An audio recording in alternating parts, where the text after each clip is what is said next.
मतदान किया है सर, और किस प्रकार का माहौल है कांग्रेस का? देखो, बहुत अच्छा, करीब 1 घंटा मतदान को चलते हो गए और मुझे सब जगह से फीडबैक मिल रहा है। जिस तरह से हमारे कार्यकर्ताओं ने मेहनत करी और जिस तरह से जोश था, एकदम रुझान कांग्रेस के प्रति उभर के आ रहा है। निश्चित ही सुबह सुबह पता लग जाता है कि जनता का ध्यान किधर जा रहा है, जनता वोट किधर डाल रही है। निश्चित कांग्रेस जीतेगी यहाँ से।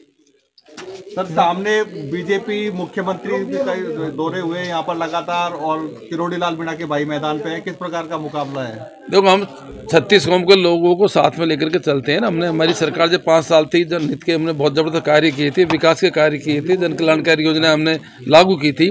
और 11 माह के अंदर बीजेपी की कार्य प्रणाली से, इनकी सरकार से आम जनता दुखी थी।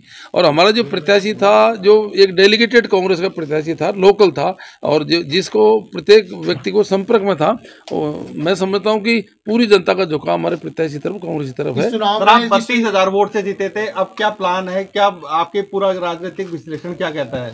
देखो, आपको पता है कि मैं करीब करीब यहाँ से 15-20 साल से पॉलिटिक्स कर रहा हूँ, और मेरे को एक एक बूथ का और एक एक ग्राम पंचायत का और ऊपर तक सबका पता है। मुझे पूरा विश्वास है आज मेरे वोटों से प्लस होगा।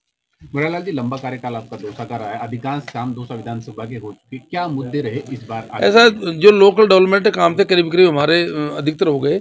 सबसे बड़ी दौसा में जो पानी की प्रॉब्लम थी, वो भी हमारी सरकार ने स्वीकृत कर दिया था, और वो काम तेजी से चल रहा है। 6,200 करोड़ का प्रोजेक्ट है। यही इसीलिए हमको जनता वोट डाल रही है। हमारा बहुत तेजी से, आपको देखा होगा कि हजारों की संख्या में पाइपें पड़े हैं, लाइनें डल रही हैं, पंप हाउस बन रहे हैं, टंकियां बन रही हैं, शहर में काम चल रहा है। लेकिन इन्होंने क्या स्लो कर दिया, ये टाइम पे ठेकेदार को पेमेंट कर नहीं रहे।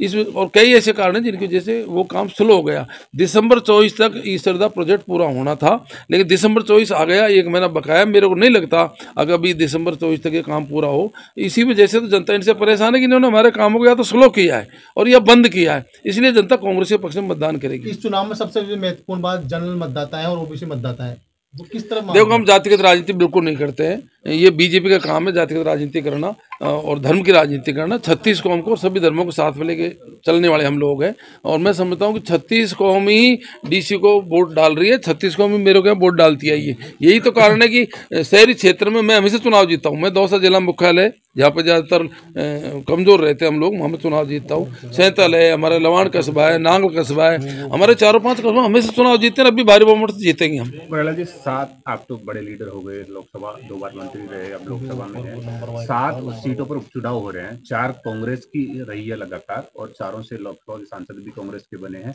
अब क्या रणनीति है कि वापस वो सीटें कवर हो? देखो, मैं कंप्लीट चुनाव मेरे यहीं पर आऊँ, मेरे को फीडबैक जरूर है कि भाई हम सब जगह अच्छी स्थिति में है। लेकिन मैं ये कह सकता हूँ कि राजस्थान की 7 सीटों में हाईएस्ट वोटों से दौसा की सीट जीतेगी।